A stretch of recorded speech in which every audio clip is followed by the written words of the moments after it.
afternoon. I'm Alex Mozed. Welcome to Winner Take All, where we talk about the constant battle between large tech monopolies and traditional incumbents. Happy Friday. And if you were watching our live stream yesterday, we had Tri Tran, co-founder, former CEO of Munchery. He live streamed in and we were talking about the Grubhub news where this thing had leaked to the press somehow, probably by a disgruntled banker that didn't get the deal. They had engaged an advisor to explore strategic options. Basically, would someone want to go buy Grubhub? Spoke about the difficulty of that industry. And today, this news appeared that Kroger and Walmart have emerged as possible suitors of Grubhub. Well, guess where that was predicted? Actually, exactly on this show, less than 24 hours ago, right after the Grubhub news broke that they were exploring something. I didn't see it, honestly. Tree did. And so let's listen in to how he pieced this together and why he thought that Walmart might be an interesting play here. I don't know if it makes sense for Grubhub to join force with like a Postmate or something like that. I think a more strategic acquisition, like, I'm just making this up, right? What if an existing powerhouse like Walmart decide, hey, I want to get into this game. I want to own my own delivery platform. I don't want to rely on an existing ones. I don't want to be just, sitting duck if something goes wrong with that company, and I want to run my own thing. That may be a good thing to explore, right? Only time will tell. And if they get a company like Grubhub in desperations of an acquisition, they can get it for a good price. Tree pretty much hit it on the head there. Looks like a Walmart and potentially a Kroger are at least interested in having a conversation and taking a deeper look at this. And what Tree was saying was that this would make more sense, a strategic acquisition, as opposed to a roll-up between, say, a Postmates and a Grubhub, which both, I think, are probably roughly tied for the number 3 spot, or say a DoorDash acquiring the smaller Grubhub now, because there aren't as many strategic synergies. Yes, you are taking some competition out of the game, but the irony is that Grubhub is the one that's actually been more conservative, is profitable, and actually has done less to change user behavior to basically make these users jump from one food delivery platform to another. That was the problem that Grubhub identified in their quarterly call last quarter, and has basically resulted in their share price sinking quite drastically, them needing to take a huge wholesale strategic shift in their model and their approach to deal with the changing user behavior environment that was really created by the Uber Eats, DoorDash, and Postmates of the world. So, clearly Tree nailed this, and we'll see if this actually comes true or not. $5 billion compared to Walmart's market cap. Walmart does over $500 billion in revenue. Walmart's market cap is $330 billion. So Walmart could certainly bankroll an expansion by Grubhub to actually go and aggressively try and bring the fight to a DoorDash and an Uber Eats. So we'll see how that goes. Looking at Mr. Zuckerberg. So Zuckerberg posted his 10-year outlook, 5 key areas of focus for Facebook moving forward. It's his self-reflection that he does on an annual basis. It's funny, this article highlights that every year he would have a New Year's resolution and kind of try something new. In 2009, he decided to wear a tie to work every day. 2015, read a book every week. I thought the funniest one of these annual New Year's resolutions that Zucky agreed to was to kill the meat that he would eat. So he would kill a chicken. If he wanted to eat chicken, he'd kill a chicken. If he wanted to eat, I guess, steak, he would kill a cow. But he would actually kill the animal that he eats. I imagine he probably ate a lot of vegetarian food that year, since they had to be killing a lot of animals. But anyway, they failed to mention that, which is probably the best example of his little annual resolutions here. But his 5 key areas of focus were pretty interesting. So let's dig into a few of these. The first one I didn't think was that interesting. The second one I did like. So a new private social platform. Basically what he says here is a shift to smaller, more enclosed network activity away from public posting. So not wanting to necessarily have everyone and all your friends or, and your friend network is also cluttered. Some people are your friends and your pseudo friends, or you want followers, but they're not really your friends. So how much can you really share? How comfortable are you to actually share everything that you would want to share? So you recently, in the past, I guess, few months, Instagram allows you to have close friends. So you can post stories that only your close friends can see, right? So you can kind of see that Facebook is starting to figure out how they can do this. Another example of highlighting smaller, more enclosed social network and network activity is certainly in chat and messaging. We've seen them pushing Facebook Messenger, buying WhatsApp, really pushing these messaging communication platforms very aggressively. And so it'll be interesting to see some of these like micro social networks appear. I think he's definitely, it's Zuckerberg, so he's going to be correct on this. The interesting thing about micro social networks were kind of like all the rage like 10 years ago. And we actually highlight one of the examples in the book. A micro social network raises $50 million. And it was kind of like Instagram, but for just people within a 50-mile radius of you. And then they raised all this money, they launched. But then the problem was the network wasn't big. It was just a new startup. It just launched out of nothing. And so your feed was completely empty.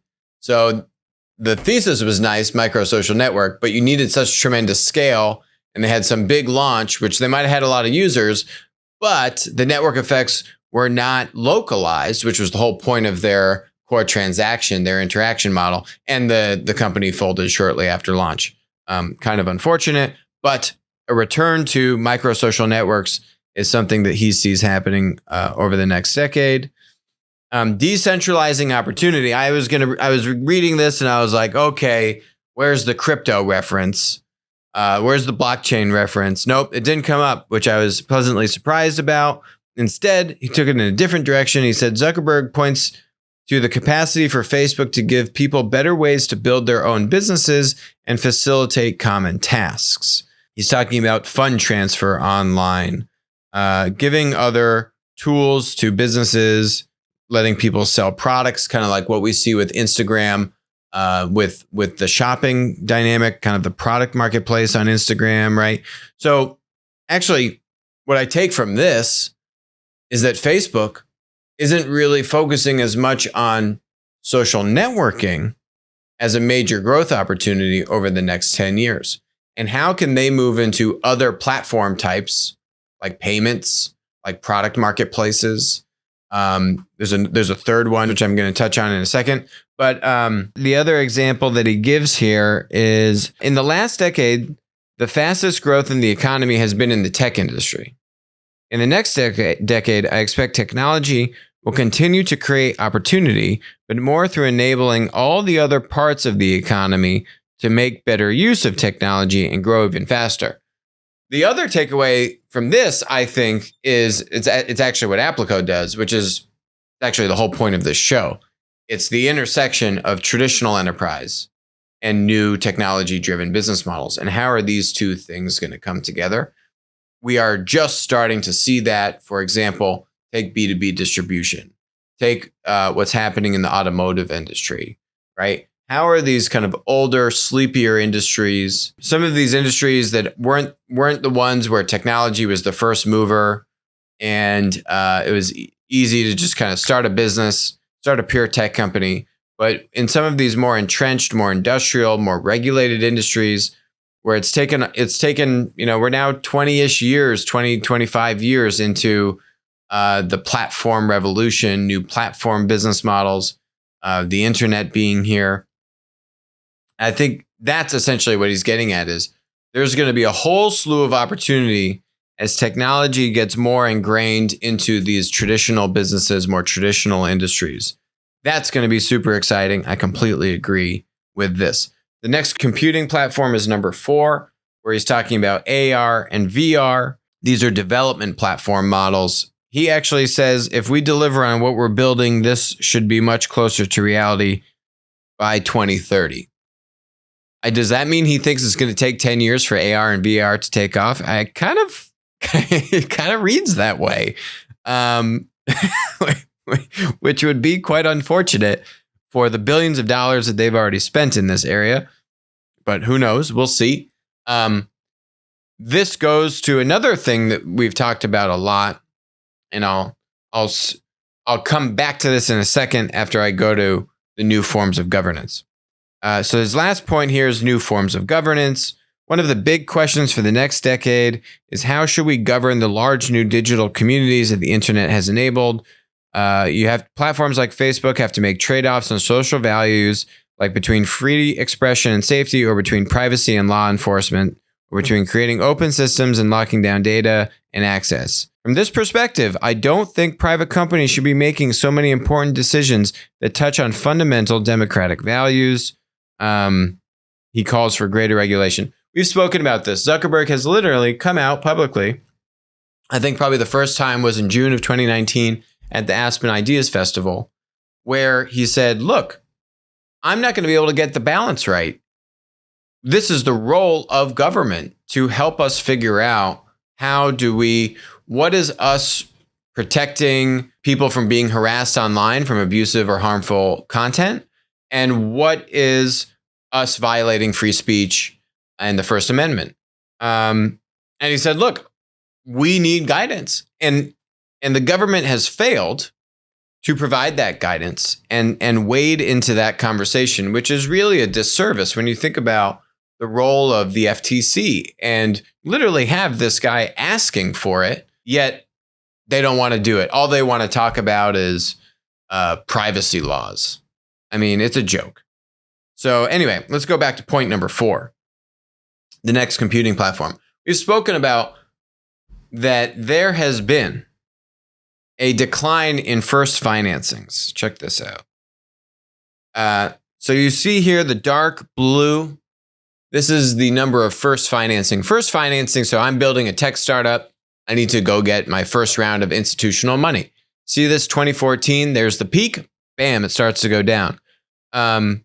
What you actually have seen, you've still seen huge amounts of investment dollars still going into, you've actually seen this graph doesn't show it. This just shows the number of financings total. But if you actually look at the total amount of VC money going into tech startups, that total amount of money has actually been going up. I predict in 2020 it'll go down because a lot of that increase the past few years could be attributed to these mega fundraising deals, thanks to SoftBank. So despite over the past 5 years from 2014, the overall amount of VC money increasing year over year into tech startups, this is in the US, the amount of first financings has actually been declining year over year. So that means there's less tech companies basically being founded, or maybe, or able to get that first round of financing. That, to me, is directly attributed to the fact that there has not been a mega development platform introduced in the past handful of years. So what's a mega development platform? Oh, this thing called the iPhone and Android, right? Where now I have an idea for an app. I can go build a tech company. I can go build my tech startup and make an app for the iPhone or the Android. But, these things kind of have like a 10-year half-life, right? So at around the 5-year mark, certainly by now, 9 or 10 years into the App Store, what's that novel new app idea that you're going to come up with? I mean, it's kind of hard, right? I mean, there's a lot of apps that have been made. A lot of people have built apps that a lot of them have failed. You're not just going to magically come up with an idea. And there's only so many new sources of data. So like when you had GPS, right? Now you could build a whole bunch of new apps. When you have the self-facing camera, now you can do a whole bunch of like selfie apps, right? So there's also a limited amount of new sensory information that can go into these smartphones. All of that's contributing to the fact that it's just harder to go create a tech startup over the past 5 years that's been declining. And you need a new development platform like AR or VR for that to really come into the foray. And then I think what you'll see is a massive new influx of new tech startups because they have a development platform to go build on top of. So you can kind of think about, like, we have 8 different types of platform businesses. These are controlled development platforms, and getting a little technical with you all here because there's different types of development platforms. There's a Salesforce type of development platform, but there is no actually operating system on a Salesforce. Those aren't the mega development platforms. The mega development platforms have operating systems and a new interface, a new interaction model for the consumer to interact with, right? Your desktop computer, the internet, smartphones. I think AR and VR could be one. I think the one that'll come sooner than AR and VR is in automotive. There's $1 trillion worth of services going into the vehicle, pre-autonomy every year. There's a huge amount of opportunity if you can open up these command and control APIs in the car. We've touched on that before. I won't go down that path right now. So anyway, until there's a new mega development platform with an operating system at scale, this trend, I think, is only going to continue. What has happened in its place? Well, you can actually thank Zuckerberg for it. So there's this song I've been obsessed with, or just the intro to it. I want to listen to it while I play it for you. And that's called Difty. All for the gram. Bitches love the gram. Oh, wait. One more time. All for the gram. Bitches love the gram. Oh, wait. It's true. Difty means did it for the gram, or the I is Instagram. So you could say it's DifG, whatever. This guy says it's all for the gram. It's true. It's all for the gram. I would say if you're a Gen Zer, which means you're born after the year 2000, the idea of being a tech entrepreneur, that's not actually the Holy Grail for you. I think the Holy Grail for Gen Zers is to be an influencer on either Instagram or now TikTok or Snapchat. That is the Holy Grail. Like, I think that's the really cool thing to be. I'm sure there's a good amount of people that also want to be tech entrepreneurs and startup entrepreneurs and, you know, make billions of dollars. But the risk reward ratio on that is crazy, right? I mean, it is so difficult to hit it big and become a billionaire as a tech entrepreneur. I'd say it's a little bit more palatable, certainly less of a startup cost to become an influencer. All you need is your phone and some crazy ideas. And you could hit it big. You could be an influencer making millions of dollars. And there's actually hundreds of thousands of these influencers that get paid at least a few $1,000s per sponsored post. I think that is where Gen Zers, I think that's what it is. It's all for the gram. So anyway, Zuckerberg has basically partially led to the decline of people wanting to be tech entrepreneurs. I will credit him for that. Okay. Spotify. Some people have asked us, is Spotify a platform? No, Spotify is not a platform because the supply is not fragmented and the supply sits on their balance sheet. Actually, the supply is why Spotify barely makes any money. Basically, there's 4 massive music labels and they control pretty much all the music content, and they continue to wield that club very aggressively on Spotify and raise their royalty rates. And Spotify basically, they have leverage because they have a lot of demand, but they certainly don't have anywhere near to the amount of leverage that a true content platform has over its supply. So the whole idea of a take rate model doesn't exist for Spotify because they have to pay royalties to these music labels. Netflix, I would argue, actually has even more leverage over its supply than Spotify does because the music industry, they've done a great job. And actually all 4 music labels have created a centralized organization. I think it's called the RIAA. Yeah. I don't know. What is RIAA? Yeah, Recording Industry Association of America. It's basically just a negotiating tie-up that says all 4 of them are going to negotiate with one entity with Spotify. It's a great thing for these music labels, horrible thing for Spotify. that doesn't exist even in the video movie industry. So Spotify has been making a huge push to say, how can I become a platform? How can I find fragmented supply? And here you go, podcasts. So Spotify has made 3 acquisitions in this space: Gimlet Media, Anchor, and Parcast.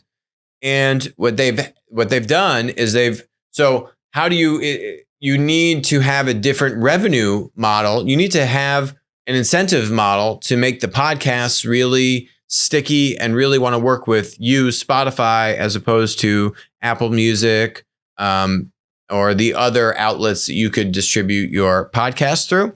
So they've bought a lot of these kind of SaaS tool providers that help you give tools and services to podcast creators. We use one or multiple of these places that they've acquired.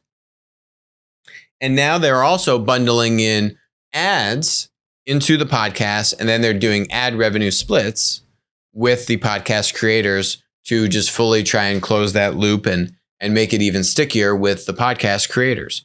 So this is a huge initiative for Spotify. So podcast listenership on Spotify jumped 39% in Q3 from the prior quarter. And they're really trying to drive penetration throughout their whole audience. So to put it in perspective, they only have about 14% of penetration into their user base. So there's a huge amount of opportunity for them to continue to penetrate podcast viewership or listenership amongst their user base. And they see a huge opportunity here to build that supply side network effect. Makes complete sense. I'm all on board with that. Would they ever be able to join Plaid? I don't know about that one. This would need to be, a considerable lift for Spotify to get to that point. I think it's still a little bit ways away before they're going to have enough kind of platform revenue, which would only be derived from the podcast business. Looks like the total spend, podcast advertising spend, is going to be $1.6 billion. And that's by 2022. So I don't know if it's a big enough pie. Maybe if they capture over half the pie, then maybe sure. Let's see if they could be included or not. But it's going to take a little bit of time, or actually a lot of time, before I think Spotify completes this. That said, it'll give them an edge. It'll make the business certainly have the business have more control over its own destiny, and have it have an actual part of the business where they have some demand and supply side network effects that can help them out. So that'll be good for them. So last topic here is we've been asked about, there's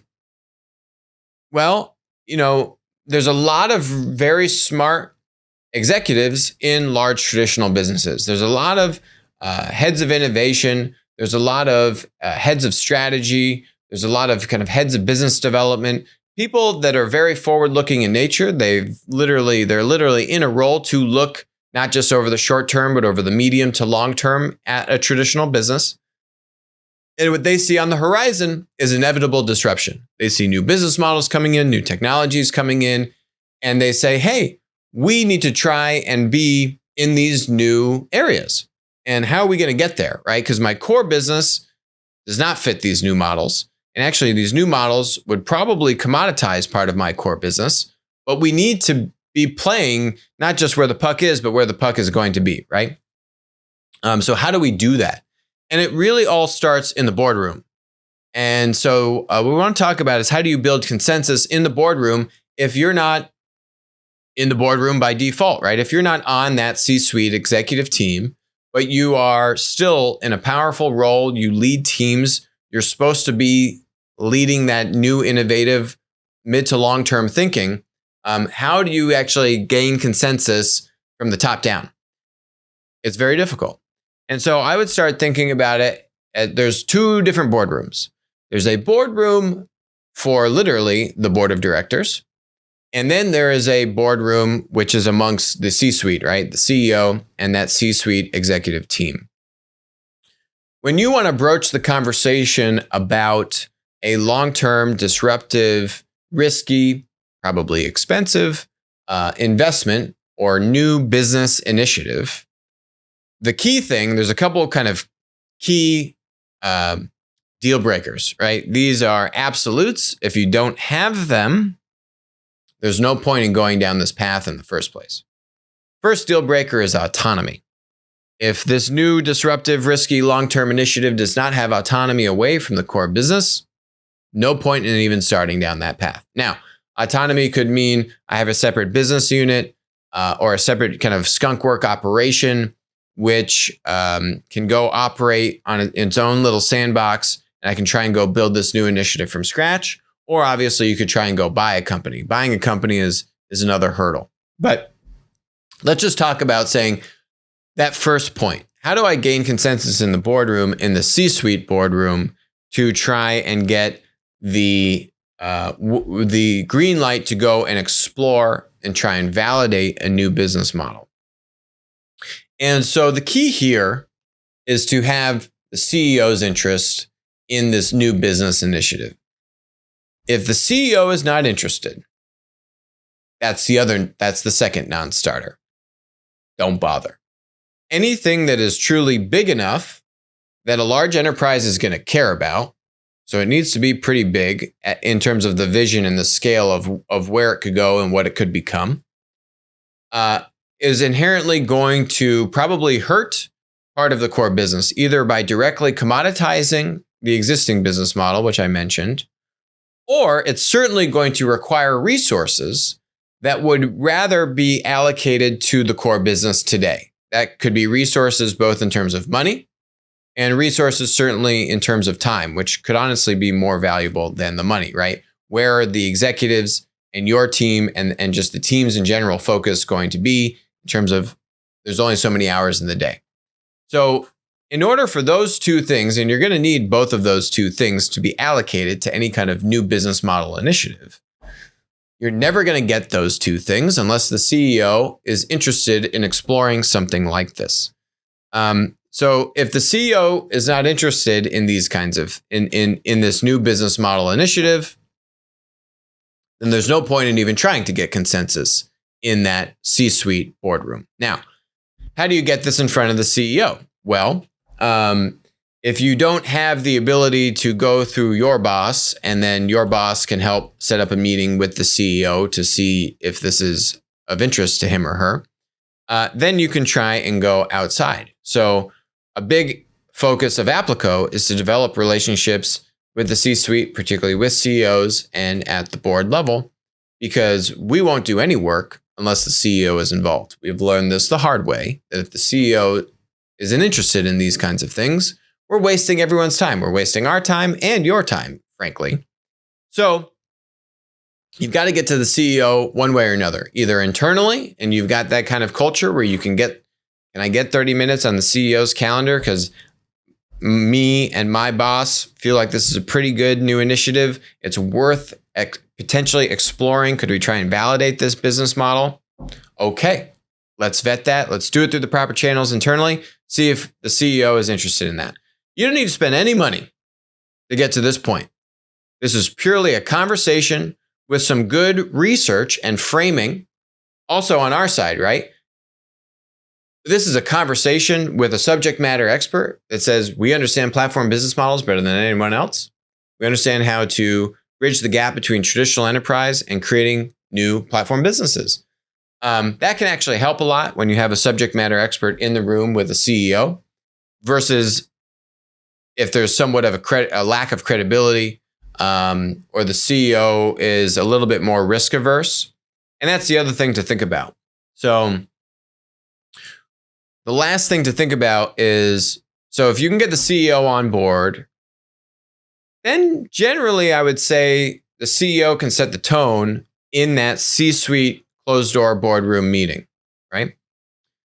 So you're not all the way solved, and it's good to then go have one-on-one meetings with key players on the C-suite, certainly key players on the C-suite who you would want resources from, or whose business units you would want some kind of involvement from them or input from them during, say, some initial business model validation, right? You definitely want to have one-on-one meetings after you see that the CEO is on board, or you could talk to them in advance if you have a good relationship or they're also a forward-looking thinker.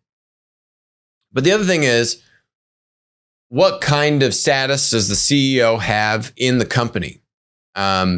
Is this a new CEO who wants to come and really make a mark and is ready to, is new in the job and wants to greenlight some new initiatives sooner rather than later?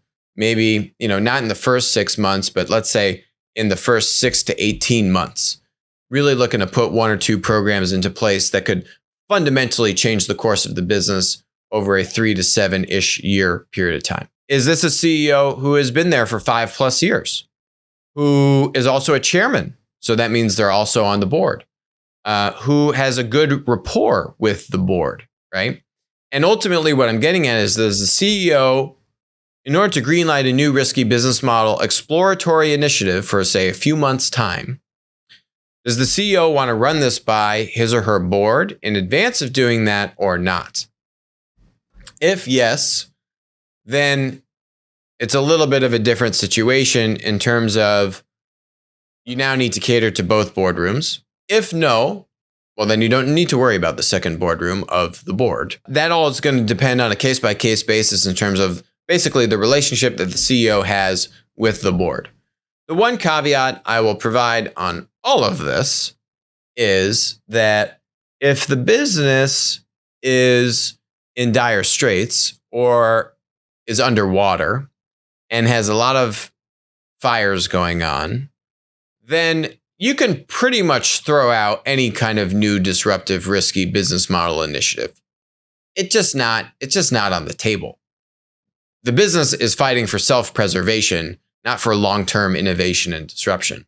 So if this is your job, you might want to look for another job at another company that has its head above water, that has a good, stable business. Maybe growth is slowing or stalling, but there's still growth. You still have a profitable business. You see there could be some risk on the horizon. But if you've got a business that is literally in the thick of war, fighting for self-preservation, that thing is more so looking at probably strategic exits or strategic tie-ups in the near term as opposed to truly mid to long-term disruptive innovation. We'll talk more about the actual board of director dynamic in a follow-up video, but that's the first part of how to build consensus in the boardroom. Have a great weekend. Thanks for joining us on Winner Take All.